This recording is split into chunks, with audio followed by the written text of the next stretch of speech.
Halo sobat, jumpa lagi. Melanjutkan kisah Pelangi di atas langit Singasari. Pada kesempatan ini, dalam episode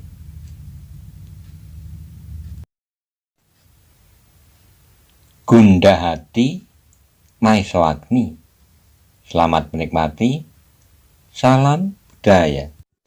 Monggo kula aturi subscribe, like, komen, soho share, matur nuwun.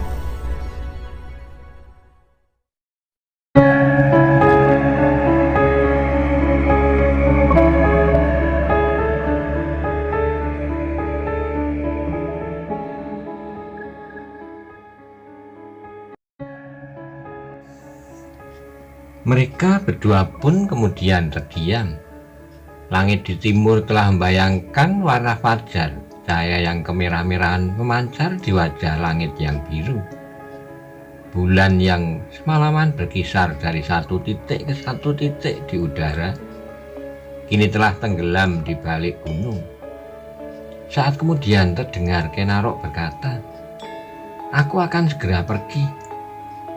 Adakah kau masih takut mendengar ayam jantan berkokok?" bertanya Maesa Agni. Kenarok tersenyum. "Tidak," jawabnya. "Ada soal lain. Sepeninggalku, tak perlu kau menggantikan hantu di padang ini." Maesa Agni pun tersenyum.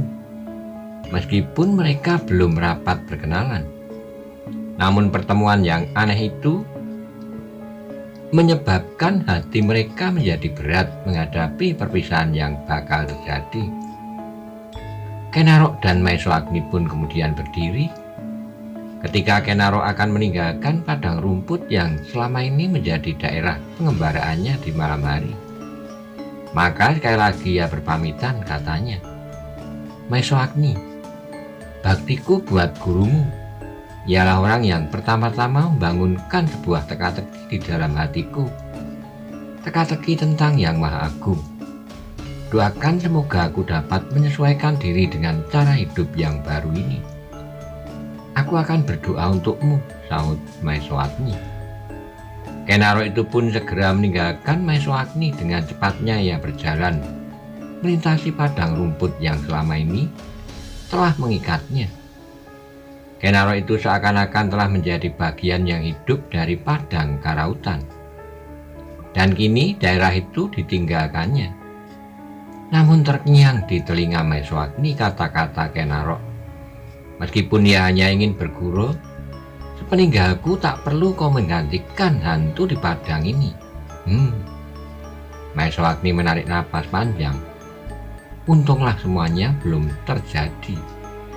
Seandainya ia berhasil membunuh hantu itu dengan kerisnya, dan seandainya pula ia telah terlanjur membunuh Wiroprono, apakah yang akan terjadi? Dengan demikian mungkin aku akan benar-benar menggantikan anak muda itu menjadi hantu padang ini. Maesa Agni menjadi ngeri sendiri dan mengucaplah ia di dalam hatinya, "Puji syukur kepada Yang Maha Agung bahwa ia telah dibebaskan dari bencana itu." Maesa Agni pun kemudian melangkah pergi, tetapi ia tidak berlari lagi seperti pada saat ia datang. Di sepanjang jalan itu terasa betapa hatinya menjadi pedih. Pedih atas hilangnya harapan bagi masa depan yang manis. Pedih karena ia hampir-hampir tenggelam dalam kegelapan. "Wiroprono itu sama sekali tak bersalah," gumamnya. "Akulah yang bersalah. Mengapa aku selama ini berdiam diri? Mengapa aku lebih senang menyimpan perasaanku daripada melimpahkannya? Karena itu janganlah menyalahkan orang lain." Namun betapapun juga luka di dadanya terasa betapa sakitnya. Tapi Maesa Agni kini telah menemukan dirinya kembali. Karena itu tak seorang pun yang didendamnya. Wiroprono tidak, dan Kendedes pun tidak. Ayahnya, Empu Purwo, tak bisa memaksanya, katanya dalam hati. Apalagi aku. Bahkan tiba-tiba timbullah di dalam hati Maesa Agni itu Biarlah gadis itu menemukan kebahagiaannya dan mudah-mudahan dengan demikian aku akan ikut berbahagia karenanya. Maeswagni itu berjalan perlahan-lahan di dalam sentuhan angin pagi. Tetesan embun yang hinggap di dedaunan membentuk butiran-butiran. Seakan-akan butiran mutiara yang satu-satu lepas dari untaiannya. Seperti butiran-butiran mutiara harapan yang pecah dari ikatan hati Maeswagni. Bagi seorang anak muda yang sedang melambungkan cita-cita setinggi bintang, maka peristiwa itu tak akan dapat dilupakannya. Namun ia pun dapat mengetahui bahwa tak seorang pun akan mampu mengubah perasaan orang lain dengan paksa dalam tanggapannya atas cinta. Padang rumput itu adalah padang yang luas, karena itu maka kini terasa bahwa perjalanan yang telah ditempuhnya semalam adalah perjalanan yang cukup jauh. Maeswagni pun tiba-tiba menjadi cemas. Apakah kata orang apabila salah seorang di antara tetangga-tangganya melihatnya berlari-lari? Matahari yang semakin tinggi di langit terasa panasnya semakin tajam menyengat kulit. Namun sinarnya yang bertebaran di segenap wajah padang rumput itu sama sekali tak terasa. Maeswagni sedang bergelut dengan angan-angannya. Apakah yang harus aku lakukan kini? Namun di sepanjang perjalanan itu tak ditemuinya jawaban yang memuaskan hatinya. Kadang-kadang timbul keinginannya untuk pergi saja meninggalkan gurunya dan desa Panawijen. Namun kadang-kadang ada juga maksudnya untuk melihat betapa Kendedes dan Wiroprono berbahagia. Tapi di dalam sudut hatinya yang lain terdengar pula suara, biarlah apa saja yang akan mereka lakukan, jangan mencampurinya dalam segala segi. Maeswagni menggeleng-geleng lemah. Wiroprono ternyata belum tahu apa yang semestinya harus dilakukan. Dan Kendedes semalam menemuinya bukan untuk menyatakan cintanya kepadanya, tapi gadis itu akan minta padanya untuk menyampaikannya kepada Wiroprono. Maeswagni menarik napas dalam sekali, gumamnya. Ternyata Wiroprono datang setiap hari ke rumah Empu Purwo. Tidak semata-mata menemui aku. Ternyata di belakang tirai persahabatannya itu terkandung maksud-maksud yang lain. Perjalanan pulang itu terasa betapa menjemukan. Baru kemudian terasa betapa lelahnya setelah semalam suntuk, matanya tak terpejamkan. Bahkan kemudian ia berlari sepanjang hampir setengah malam. Dan kini ia harus menempuh jalan itu kembali. Ketika matahari telah hampir mencapai puncak langit, maka tampaklah di hadapan Maeswagni beberapa buah desa yang membujur di pinggir padang rumput itu. Sekali dilampauinya desa yang pertama, kemudian ia akan segera sampai ke rumah gurunya. Namun desa-desa yang hijau itu kini sama sekali tak memikatnya seperti beberapa waktu yang lampau. Ikatan yang selama ini terasa menjerat dirinya tiba-tiba kini telah terurai lepas. Desa itu tak menarik lagi baginya selain sebagai tempat tinggalnya. Maeswagni masuki desanya dengan hati yang kosong. Selangkah demi selangkah ia menyusuri jalan yang semalam dilaluinya. Masih dilihatnya beberapa ranting yang patah sebagai tempat untuk menumpahkan kemarahan dan kegelapan hatinya semalam. Ketika dari kejauhan dilihatnya pagar batu yang melingkari halaman rumah gurunya, hatinya berdesir. Tak ada gairah lagi untuk segera pulang.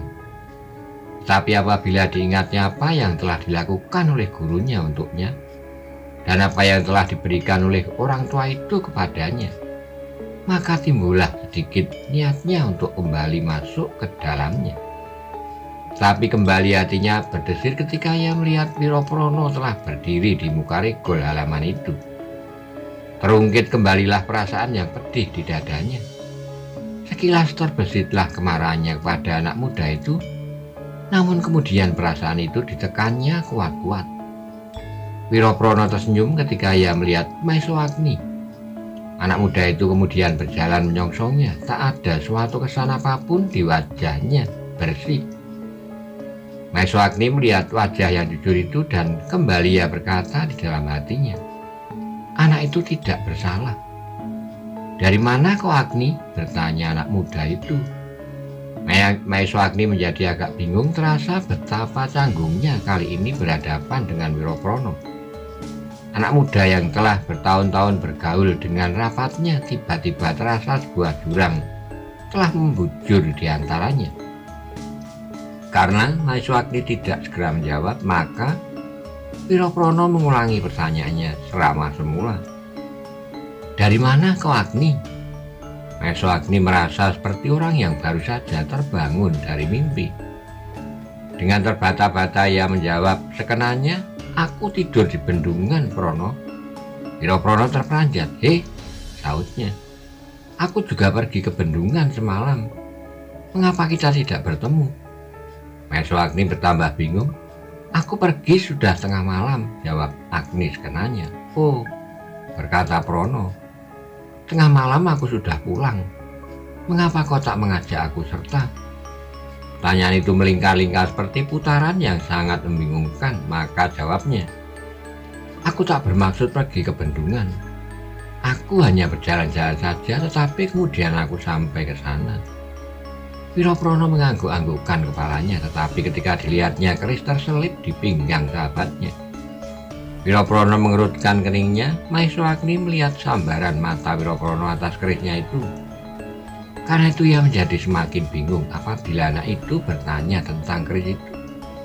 Apakah jawabnya? Tapi untunglah Wiroprono tak bertanya-tanya lagi. Ayolah, ajak Wiroprono. Kau nampak lelah.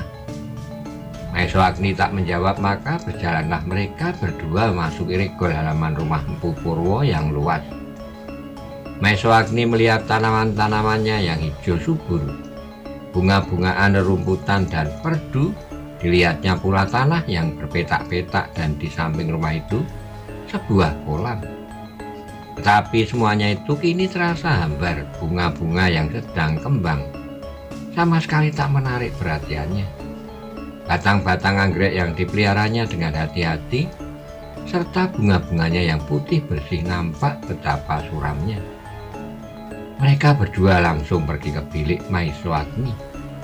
Wiroprono duduk di sebuah balai-balai besar di ruangan dalam. Sang Maeswagni langsung masuk ke biliknya.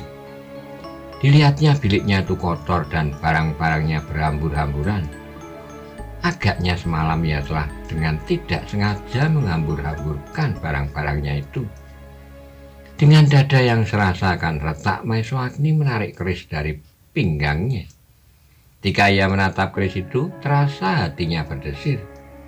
Untunglah bahwa keris itu belum ditariknya dari merongkonya.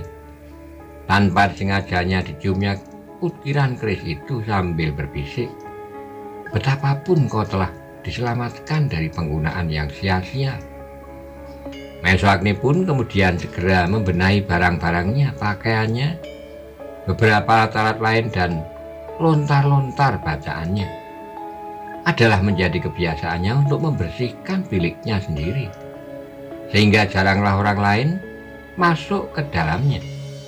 Dengan demikian maka tak seorang pun yang mengetahui bahwa bilik itu menjadi kotor dan bercerai-berai. Setelah pekerjaan itu selesai, Agni pun tidak segera keluar dari biliknya. Dengan lesunya ia duduk di sudut pembaringannya. Matanya yang sayu beredar dari satu benda ke benda lain di dalam bilik itu. Terasa betapa ia menjadi asing. Dinding-dinding, tiang, dan sebuah glodok bambu. Dan tiba-tiba terbersit pertanyaan di dalam hatinya. Apakah aku masih akan dapat tinggal di tempat ini? Maeswagni menggigit bibirnya. Ia tersadar ketika didengarnya Wiroprono terbatuk-batuk di ruang dalam. Perlahan-lahan Maeswagni berdiri dan dengan lunglai ia berjalan keluar menemui sahabatnya yang telah memadamkan harapan di masa depan. Wiroprono tersenyum melihat Agni keluar dari biliknya. Katanya sambil tertawa, aku sangka kau tertidur, Agni. Aku takut kalau aku harus menunggumu sampai senja. Kelakar itu pun demikian hambar di hati Maeswagni. Meskipun demikian dipaksanya juga bibirnya untuk tersenyum. Senyum yang pahit dan hatinya pun bertambah pahit ketika ia melihat kenyataan bahwa Wiraprono itu sama sekali tak berprasangka apapun kepadanya.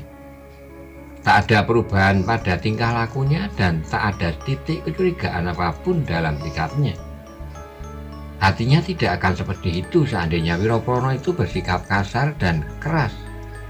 Seperti Kudo Sempono, seandainya Wiraprono itu berkata kepadanya, "Agni, marilah kita selesaikan persoalan kita dengan bertaruh nyawa." Meskipun seandainya ia kalah, bahkan sampai pada ajalnya pun, maka ia akan mati dengan bangga.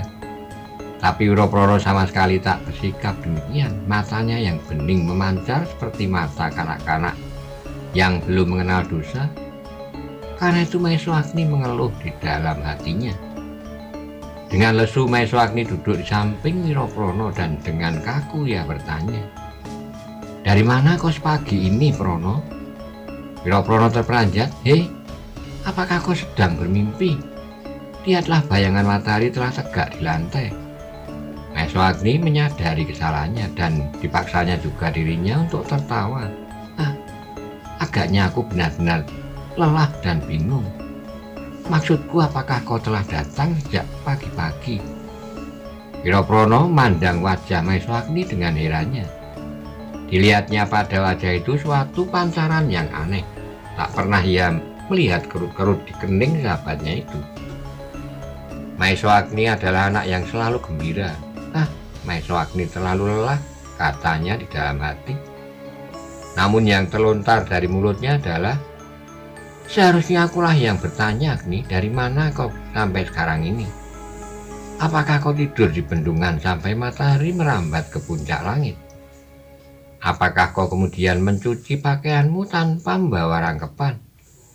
Dan kau tunggu pakaian itu kering sambil merendam diri?" Maesha Agni benar-benar menjadi bingung, tak tahu bagaimana ia akan menjawab pertanyaan Wiraprono. Karena itu ia hanya dapat tertawa, namun hatinya merintih. Tapi tiba-tiba Maesha Agni teringat pada Kenarok yang baru dijumpainya di padang kerautan. Diingatnya pesan anak muda itu padanya, supaya orang-orang di sekitar padang itu mendengar bahwa cerita tentang hantu kerautan telah tamat. Karena itu maka Maesha Agni bermaksud untuk mengalihkan pembicaraan mereka. Katanya, "Wiraprono, sebenarnya aku tidak tidur di bendungan semalam." Lagi Wiraprono terkejut. "Lalu kemanakah kau semalam?" "Ke padang kerautan," sahut Maesha Agni. Wiraprono benar-benar terkejut mendengar jawaban itu sehingga bergeser maju. "Apakah kau pergi ke sana?" Maesha Agni mengangguk. "Siapakah yang memaksamu sehingga kau pergi ke daerah hantu yang mengerikan itu?" bertanya Wiraprono pula. "Tak ada," jawab Agni. "Aku hanya ingin melihat hantu, karena itu kau lihat aku membawa senjata." Ya, aku lihat kerismu."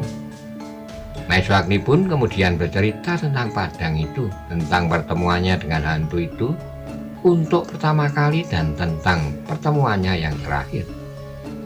Maesha Agni bercerita sedemikian asiknya dan kadang-kadang tak sesadarnya diceritakannya kemampuannya melawan hantu itu. Ia bercerita sedemikian saja untuk melepaskan himpitan-himpitan yang menekan dadanya.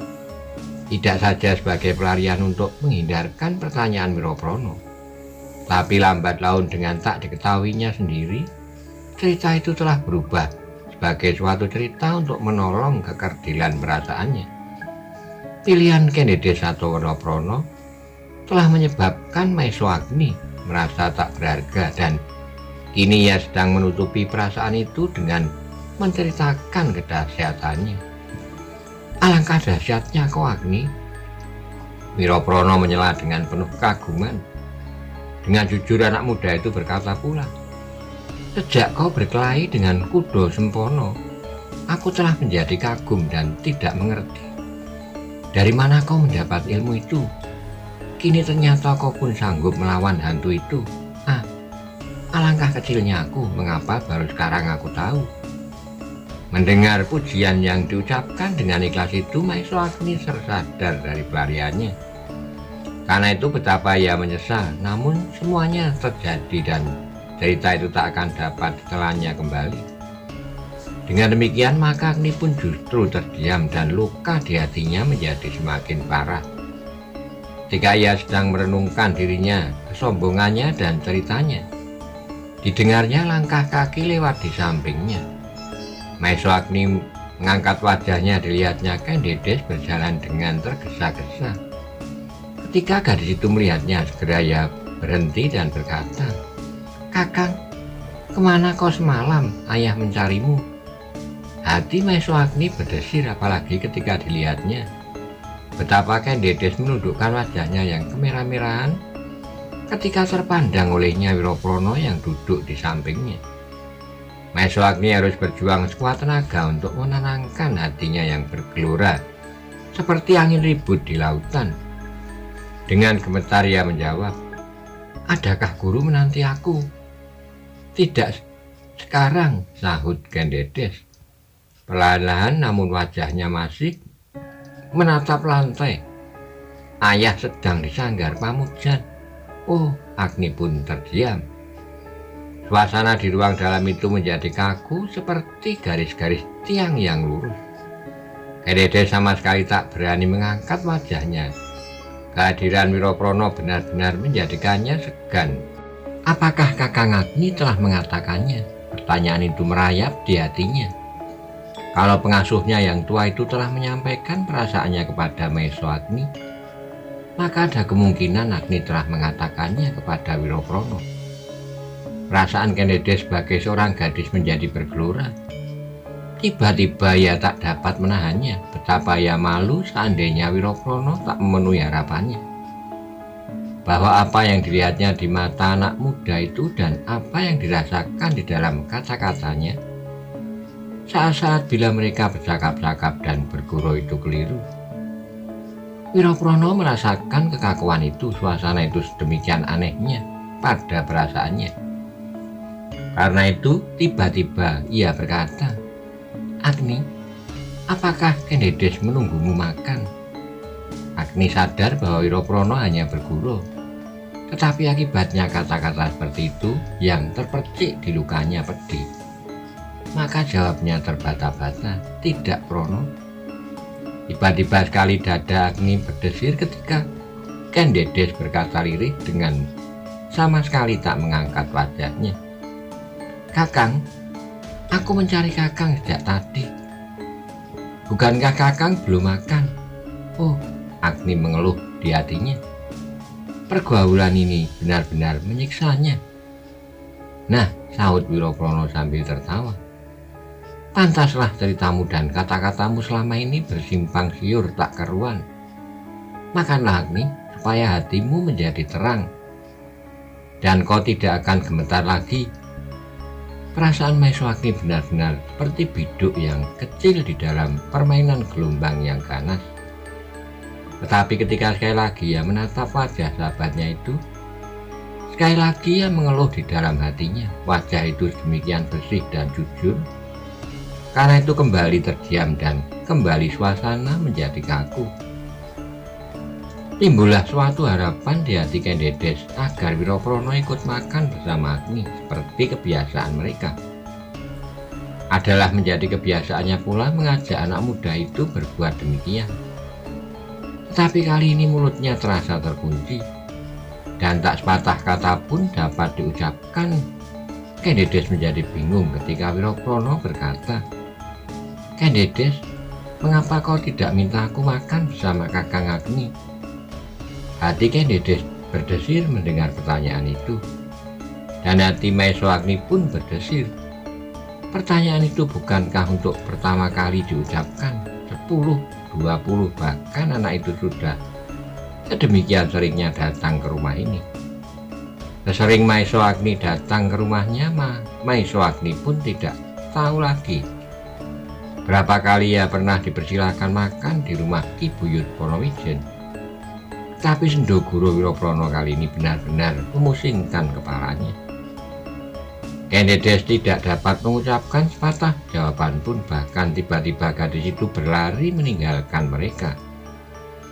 Wiroprono menjadi heran. mengapa sikap gadis itu tidak seperti biasanya. Apakah ia berbuat suatu kesalahan? Wiroprono pun kemudian sibuk melihat dirinya, sikapnya dan kata-katanya. Aku tidak berbuat kesalahan, katanya di dalam hati. Namun perubahan sikap Ken Dedes yang manja itu benar-benar mencemaskan. Betapa jujurnya hati Wiroprono ketika ia mengucapkan sebuah pertanyaan kepada sahabatnya. Agni, apakah kau bertengkar dengan Ken Dedes? Maeso Agni menjawab dengan gugup, tidak Prono, tidak. Syukurlah, sahut anak muda itu. Aku melihat sesuatu yang agak lain. Mungkin, jawab Maeso Agni sekenanya. Tapi ia terkejut sendiri atas jawabannya itu, apalagi ketika Wiroprono bertanya, benarkah dugaanku itu? Maeso Agni merenung, ia tidak tahu bagaimana akan menjawab pertanyaan itu. Ken Dedes menjadi bingung ketika Wiroprono berkata, Ken Dedes, mengapa kau tidak minta aku? Wiroprono menarik napas, kini ia tidak bergurau lagi. Tiba-tiba ia mencoba menilai apakah yang dilihatnya sejak Maeso Agni datang. Lesu dan berwajah sayu, anak muda itu seakan-akan menjadi bingung dan menjawab pertanyaan-pertanyaannya sekenanya saja. Bahkan kadang-kadang menjadi gugup, tertawanya yang kosong dan keningnya yang berkerut-kerut. Wiroprono berdesah, alangkah tumpulnya perasaanku, katanya dalam hati. Tapi ia tidak dapat segera berpamitan, ia takut kalau Maeso Agni salah mengerti dan menyangkanya kurang bersenang hati. Karena itu ia masih duduk saja di amben yang besar. Saat mereka saling berdiam diri, Wiroprono menebak-nebak di dalam hati sedang Maeso Agni dengan susah payah berusaha menekan perasaannya. Kemudian terdengar Wiroprono berkata, Agni, makanlah, biarlah aku menunggumu di tepi kolam. Apakah guramemu sudah bertambah banyak? Maeso Agni mengangguk-angguk. Dengan demikian, tidak-tidaknya ia dapat melepaskan ketegangan perasaannya. Meskipun hanya saat ia makan.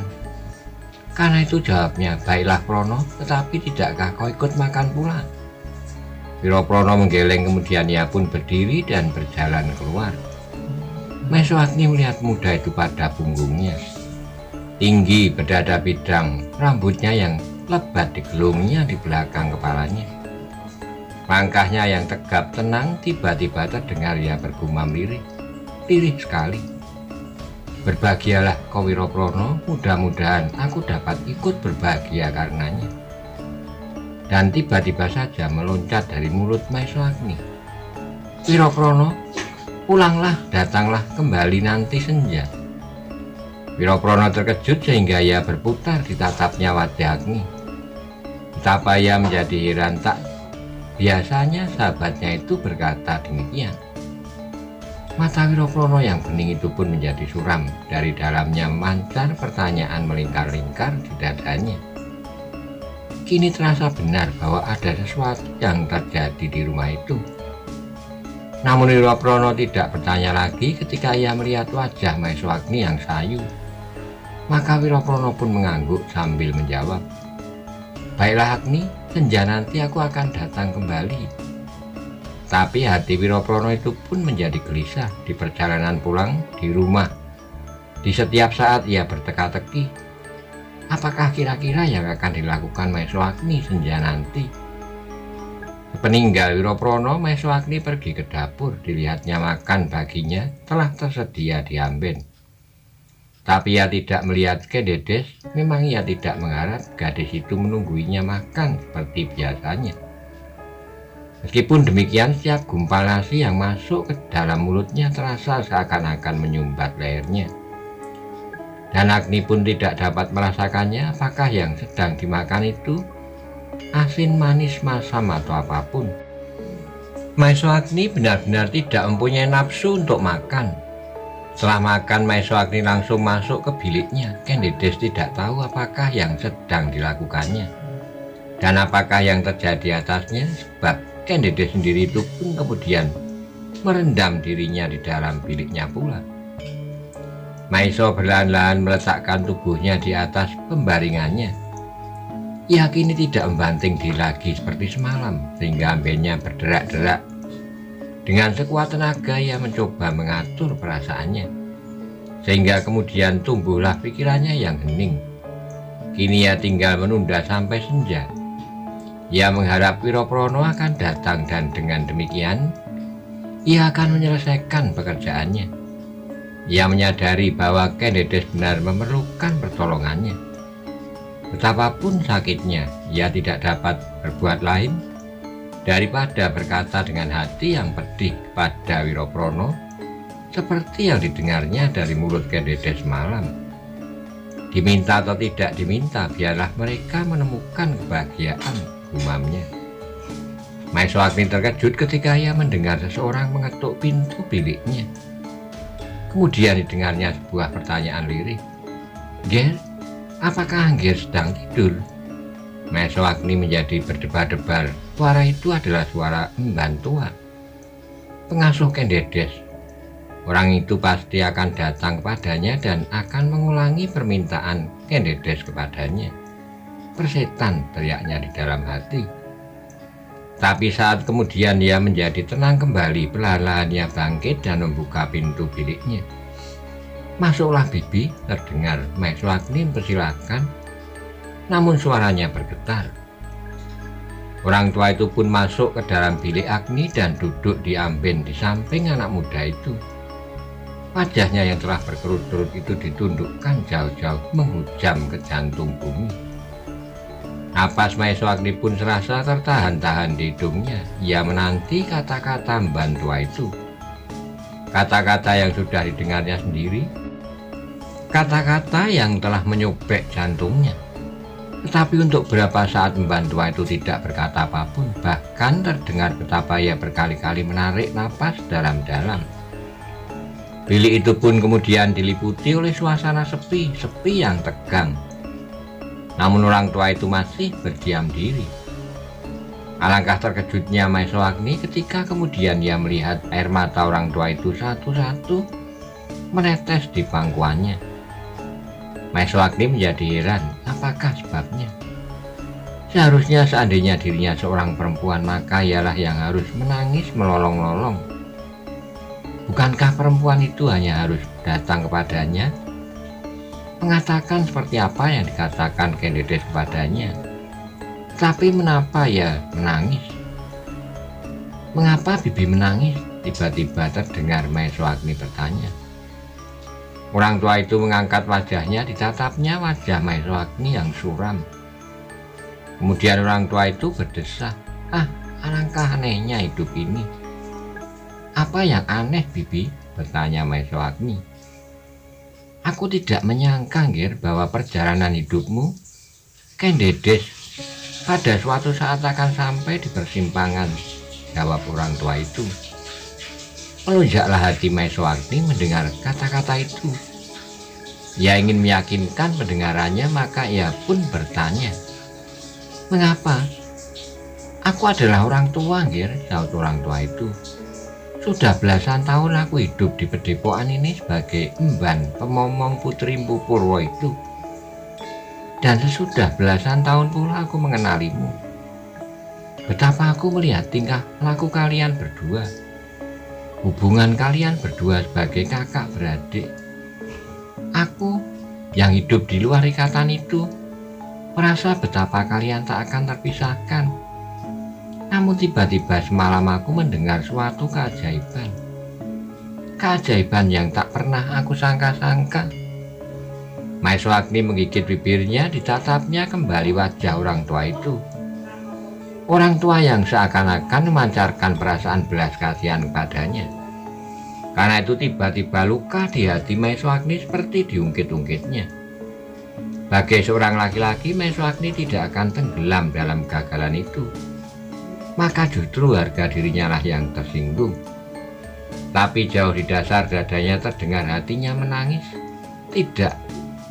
Ia mencoba menutupi tangis itu, karena itu dengan gagahnya ia berkata, "Apa yang Bibi tangiskan? Apakah Bibi menyangka bahwa aku dan gadis itu akan dapat tetap hidup bersama-sama?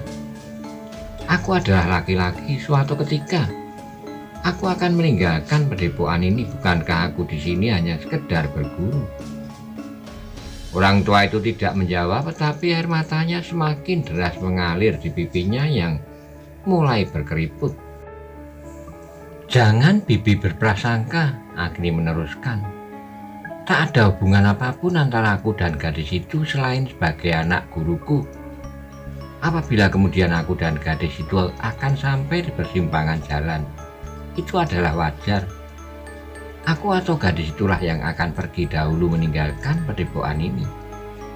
Aku akan dapat segera pergi untuk merantau, menambah pengalaman hidup dan pengalaman ilmu yang aku miliki. Atau gadis itulah yang pergi dahulu mengikuti suaminya di rumah buyut Ponowijen. Oh, perempuan tua itu terkejut sehingga ia berkisar maju.